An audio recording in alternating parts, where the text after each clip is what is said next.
Hello বন্ধুরা, আজকে আবার একটা রেসিপি নিয়ে চলে এলাম। কি বলো তো, ময়দার ডিম পরোটা। তা দেখো, এটা হলো ময়দা। চলো কি কি দিই চলো দেখাই তোমাদেরকে। পরিমাণ মতো নুন দিচ্ছি বন্ধুরা, ওটা একটু মিশিয়ে নেবে ময়দার সাথে বন্ধুরা। দেখো বন্ধুরা কি কি দিলাম। পেঁয়াজ কুচিয়ে নিয়েছি একদম কুচু কুচু করে, গাজর গ্রেট করে নিয়েছি, টমেটো একটু কুচু কুচু করে দিয়েছি, কাঁচা লঙ্কা দিয়েছি স্বাদ মতো, ধনেপাতা নিয়েছি কুচিয়ে। চলো আস্তে আস্তে বন্ধুরা জল দেবে আর মিশাবে আস্তে আস্তে। দেখো দেখো বন্ধুরা, বেশি জল দিইনি, অল্প অল্প গাঢ় গাঢ় করে মেখেছি, কেন তো উপকরণগুলো পড়বে তো সেই হিসাবে আবার জল দেবো। দেখো কী কী দিচ্ছি। পেঁয়াজ দিলাম, গাজর দিলাম, টমেটো দিলাম, ধনেপাতা দিলাম, লঙ্কা দিলাম। এরকম মেশাচ্ছি ভালো করে, আস্তে আস্তে মেশাবে পুরোটা, একদম মিশিয়ে দেবে। একটু জল কম হলে জল দেবে পরিমাণ মতো তোমরা। দেখো জলের পরিমাণ একটু কম কম মনে হচ্ছে, তাই একটু জল দিলাম।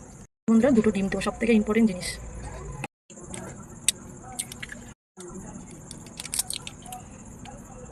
দেখো বন্ধুরা এবার মেশাচ্ছি আস্তে আস্তে। দেখো বন্ধুরা মেশাচ্ছি আস্তে আস্তে, আস্তে আস্তে করে মিশিয়ে নেবে। দেখো ডিমের সঙ্গে মিশিয়ে নিয়েছি বন্ধুরা। এবার একটা বড় চামচের 1 চামচ সাদা তেল দিলাম, রিফাইন তেল। দেখো বন্ধুরা মিশিয়ে নিচ্ছি, মেশানো তেলটা দেখো পুরো মিশে গেছে এর সাথে। চলো আবার বন্ধুরা গ্যাস চালিয়ে দিয়েছি, দেখো চাটু বসিয়ে দিয়েছি। তারপরে তেল দিচ্ছি চাটুতে। দেখো বন্ধুরা তেলটা চারিদিকে করে দিচ্ছি, দেখো যাতে লেগে না যায়। দেখো বন্ধুরা চামচের সাহায্যে 1 চামচ দিয়ে দিলাম।